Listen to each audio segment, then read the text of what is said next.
प्रेम से बोलिए जितवान भगवान की जय। मान जी, मैं एक जितिया व्रत कथा सुनाने जा रही हूँ। तो आप सभी को जितिया व्रत का बहुत बहुत बधाई। 4 गोतनी थी। 4 गोतनी थी तो 3 का संतान था और एक छोटी वाली को संतान नहीं था। छोटी वाली को कोई भी नहीं मानते थे, सब बांझन कह के पुकारते थे और बेचारी कभी रसोई घर में वो नहीं जाती थी। छोटी वाली जो थी 3 जेठानियां मिलके और बड़ी उद्वास करती थी, बहुत उद्वास करती थी। सास भी उसको नहीं समझती थी दीदी, बिल्कुल उसे डांटते रहती थी, फटकारते रहती थी और उसे एक नौकरानी से भी ज़्यादा बदतर सलूक करती थी। नौकरानी के साथ भी अच्छे से पेश आते हैं लोग और अच्छे से बातचीत करते हैं, तभी नौकरानी काम करती है। लेकिन उसे तो इतना बेहतर सलूक करते थे कि ना ही तो सही से भोजन, ना ही तो कपड़ा और नहीं तो उसका रहना सहना सही से। लोग बड़े गलत ही व्यवहार करते थे उसके साथ। धीरे धीरे समय बीत रहा था। बेचारी दूसरे के साथ बात कर लेती थी, लेकिन घर वालों ने उसे बिल्कुल नहीं समझते थे। एक बार की बात है कि जीवित पुत्री का व्रत का दिन आ गया। आश्विन मास, कृष्ण पक्ष 7वीं का दिन था। तो सास और तीनों जेठानियां मिलकर बहुत सुंदर सुंदर भोजन बनाई और भोजन बना के और रखी। बेचारी जो छोटी वाली थी कहती है कि दीदी हमें खाना दे दो, हमें खाना दे दो। जेठानियां एक झाड़ू लेके 5 झाड़ू लगा के और कहती है कि बड़ा खाना मांगने आई हो, बांझन कहीं की कुलछनी। अरे तू तो निसंतान हो, तुम किसके लिए खाओगी? हम तो व्रत रखेंगे, इसलिए हम अच्छे अच्छे पकवान बनाए हैं और अच्छे अच्छे भोजन करेंगे। बेचारी रोती कलपती बिलटती घर से बाहर हो गई। घर से बाहर हो गई और बाहर जाके दरवाजे पर सिसक के रोने लगी। जब उसके पति खेत से काम करके आए तो पूछने लगे कि बाहर सिसक कर बैठकर क्यों रो रही हो? छोटी वाली बहू कहती है अपने पति से कि हे स्वामीनाथ, जब हम रसोई घर में भोजन के लिए गए और मैं जेठानी से भोजन मांगी तो जेठानी भोजन ना दी तो ना दी, लेकिन एक झाड़ू लेकर मुझे 5 झाड़ू लगा दी और कहती है कि अरे बांझन, मैं तो अपने पुत्र के रक्षा के लिए व्रत रखूंगी, इसलिए अच्छे अच्छे पकवान और भोजन बनाए हैं। इस भोजन के खाने का लायक तुम नहीं हो और उन्होंने भोजन मुझे नहीं दिया। अरे सूखी रोटी ही मुझे दे देती, लेकिन मुझे रोटी दे देती। जब इतना बात उसके पति सुने तो पत्नी को कहते हैं कि चुप रहो, रो मत, भगवान का ध्यान रखो। और इतना कह के हाथ पकड़ के अपनी पत्नी को लेकर निकल गए घर से। घर से निकल गए, चलते चलते चलते चलते चलते चलते रास्ते में एक नदी पड़ता था। नदी के पास रुक गए। जब नदी के पास रुक गए एक ब्रिज के नीचे, तो पत्नी कहती है कि स्वामीनाथ, आप मेरे ही कारण घर छोड़ दिए हैं, इस नदी के किनारे आप रुक गए हैं, कोई जीव जंतु आएगा, अरे हमें तो भोजन कर लेगा तो कोई बात नहीं, हम तो इस दुनिया से चल जाएंगे, तो मेरे लिए कोई नहीं रोएगा। लेकिन आपको यदि कुछ हो जाएगा तो आपके माता हैं, पिता हैं, भाई हैं, भाभी है, भाई का संतान है।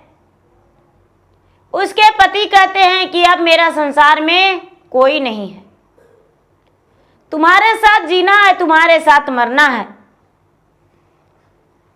आधी रात हो गया तो जितवाहन घोड़ा लेकर और नदी के तट पर चारों तरफ घूम रहे थे, चक्र लगा रहे थे। दोनों पति पत्नी बैठ के बिहान कर रहे थे। जब दोनों पे नजर पड़ा तो जितवाहन कहते हैं कि तुम कौन हो और इस सुनसान जगह पे, नदी के अरार पे तुम दोनों यहां पर क्या कर रहे हो? दोनों पति पत्नी बोले कि हे महाराज, आप अपना पहले परिचय दे दे, उसके बाद हम बताएंगे।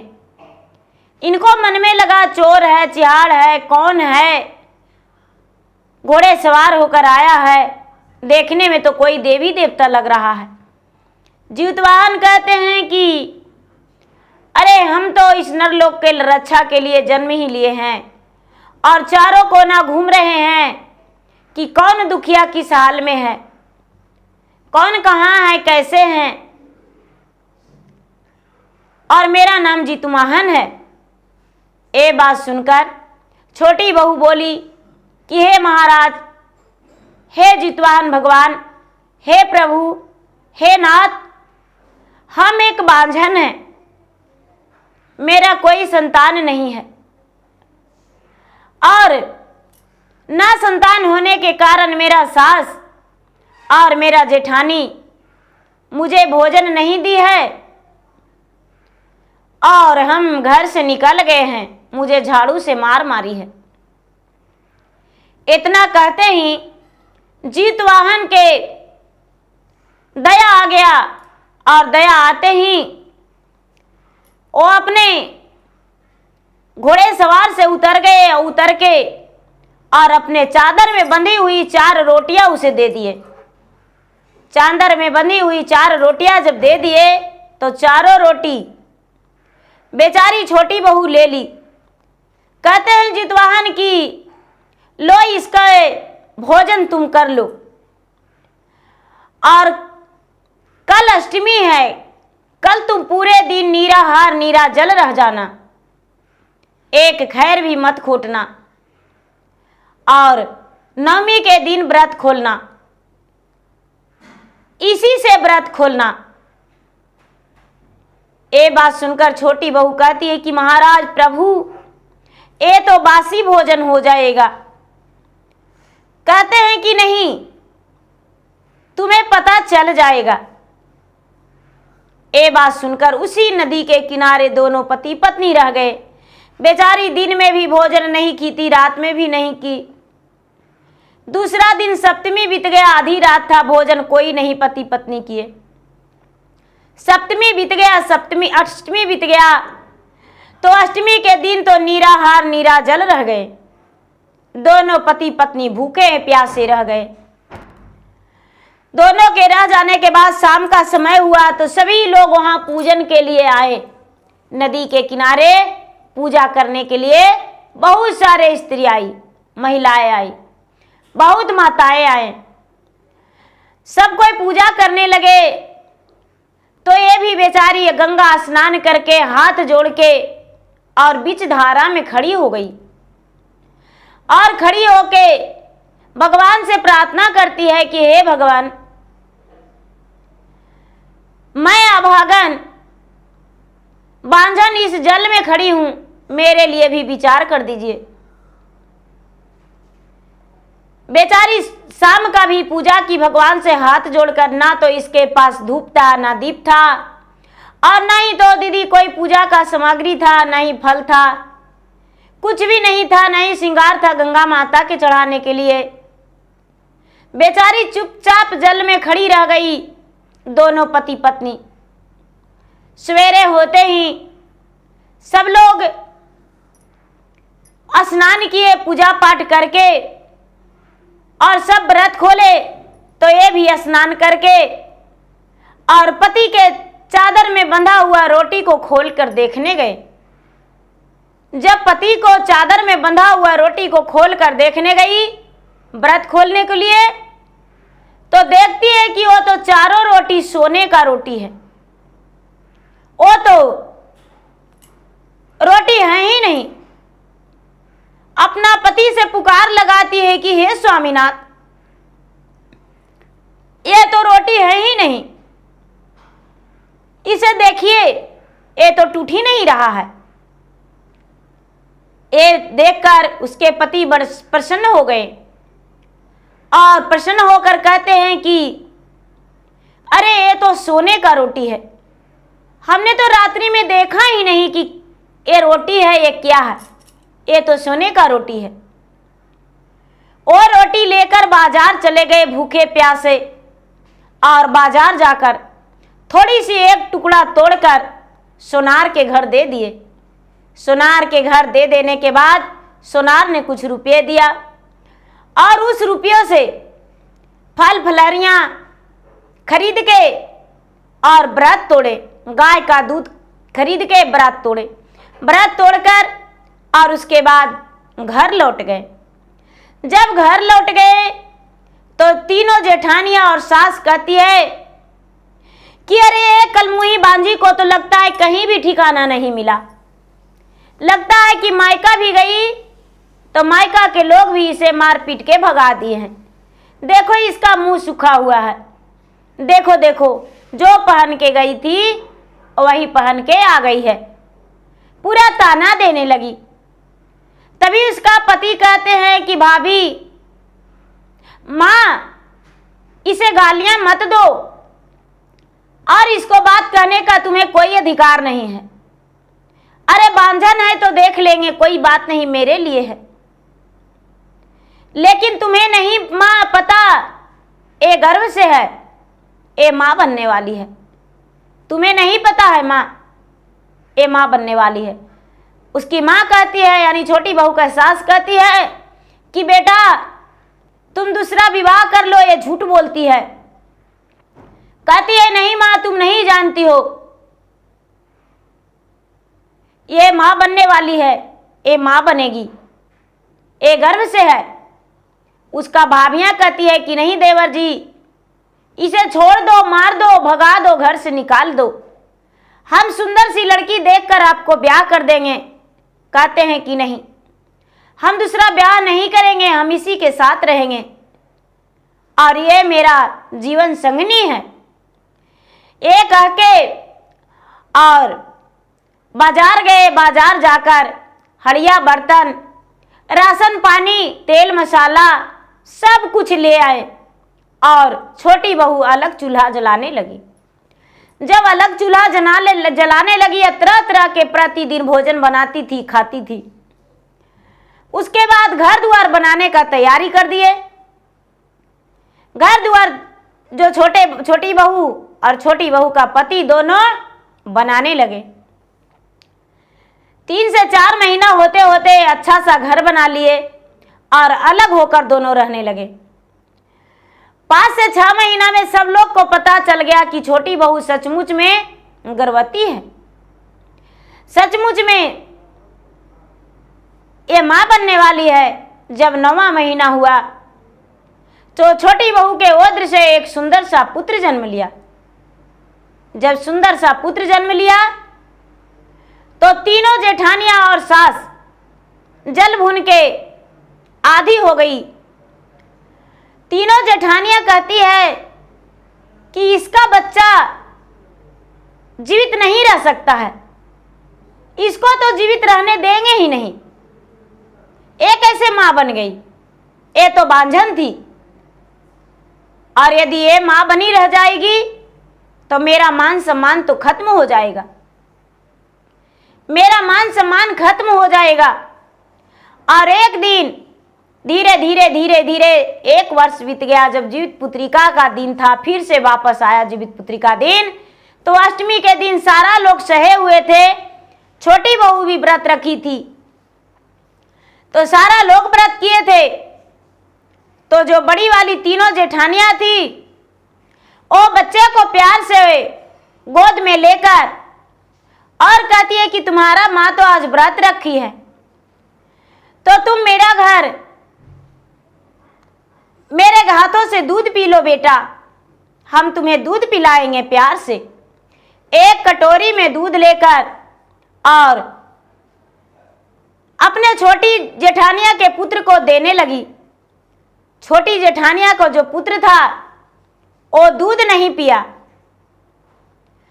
माँ उसको छोटी बहू जो थी वो खोजते खोजते चली गई और बच्चे को अपना गोद में ले ली।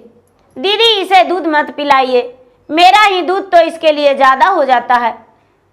तो भला इस गाय और भैंस का दूध पीकर ये क्या करेगा, ये तो छोटा है।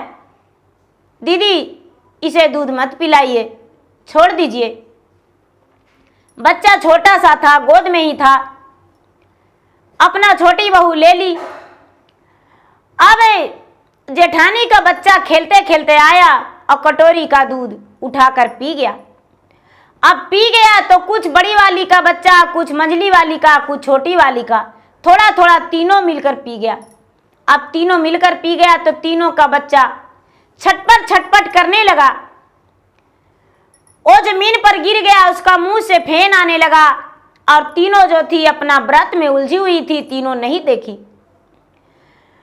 सास देखी तो चिल्लाने लगी कि अरे देखो तुम्हारा बच्चा कैसे छटपट छटपट हो रहा है, इसका मुंह से तो फेन आ रहा है।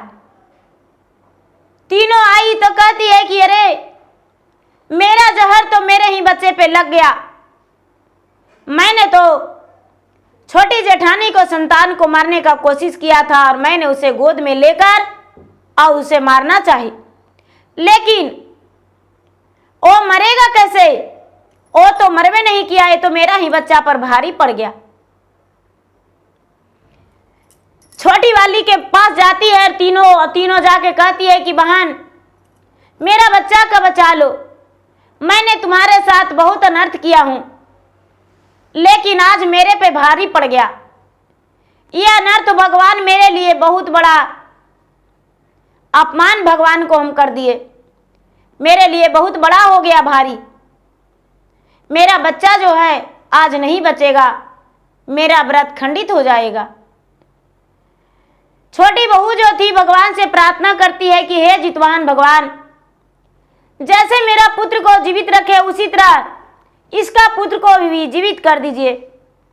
पुत्र तो निर्दोष है, बालक तो बालक होती है और ये बालक है, इसमें इसका कोई दोष नहीं है। हे भगवान, हे जितवान भगवान, इसको पुत्र को जीवित कर दीजिए।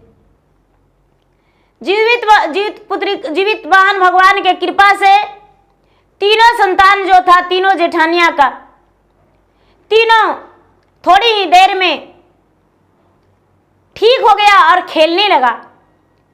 सारी लोग का, गांव का लोग भीड़ लगा चुके थे। सारे लोग कहने लगे कि दूसरे को पुत्र को देखकर नहीं जलना चाहिए, आप लोग तो अपने छोटी जेठानिया को बच्चा को देखकर जल बूझ कर आधी हो गए। उसको सास को कहती है कि देखिए इन लोग तो गोतनी थी तो जलती थी, लेकिन आप तो एक सास थे, आप तो एक माँ थे, और माँ तो सबकी माँ होती है। आपको तो पोता सब था, लेकिन छोटी बहू पे इतना आप जलस क्यों थे। माँ जो थी सर झुका के अपने बहू के सामने हाथ जोड़ के कहती है कि बहू मुझे माफ कर दो।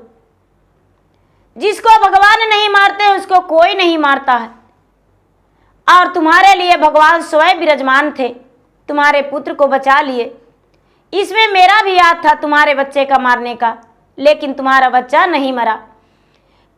छोटी बहू बोली कि माँ जी आप नहीं जानते हैं, जब आप सब मिलकर हमें घर से निकाल दिए थे तो हम घर से निकलकर जाकर एक नदी के अरार पे पूरे रात बिता दिए थे, और आधी रात में भगवान स्वयं जितवाहन महाराज आए, हमें दर्शन दिए और वही मुझे 4 रोटी दिए। वो 4 रोटी नहीं था, वो सोने का रोटी था, और मैं उसी रोटी को लेकर इतना धनवान बन गई हूँ, और मेरा पुत्र का प्राप्ति भी हो गया, वही जितवाहन भगवान का दिया हुआ। तो जिसे भगवान स्वयं खड़ी होकर दिए हैं, भला उसे कौन मार सकता है। माँ जी मेरा पुत्र को आप कितना हो कीजिएगा तो मेरा पुत्र नहीं मरेगा। जैसे शिलावती को पुत्र को कपूरावती मारने का कोशिश की थी, कई बार मरवा दी थी। तो क्या शिलावती का पुत्र मर गया था? मरकर भी जीवित हो जाता था, क्योंकि शिलावती जीवित पुत्री का व्रत रखी थी। उसी तरह मैं अपने गर्भ में रखने से पहले से ही जीवित पुत्री का व्रत कर रही हूँ, और यही व्रत के कृपा से मेरा पुत्र जो है अमर है। माँ जी जो भी जीवित पुत्री का व्रत सच्चे मन से अपने संतान के प्राप्ति के लिए, संतान के लंबे आयु के लिए, दीर्घायु के लिए करेंगे, उनका संतान कभी दुखी हो ही नहीं सकता है, कभी उसको पर कोई आँच आ ही नहीं सकता है। इसीलिए माँ जी मेरा पुत्र को कुछ नहीं होगा। तीनों जेठानियां सर झुकाते हुए माफी मांगी। छोटी बहू बोली कि दीदी मुझसे माफी मत मांगिए, भगवान से मांगिए। उस दिन से चारों जेठानियां मिलजुल कर रहने लगी और छोटी वाली को भी मान सम्मान उन लोग देने लगी। तो प्रेम से बोली जितवाहन भगवान की जय।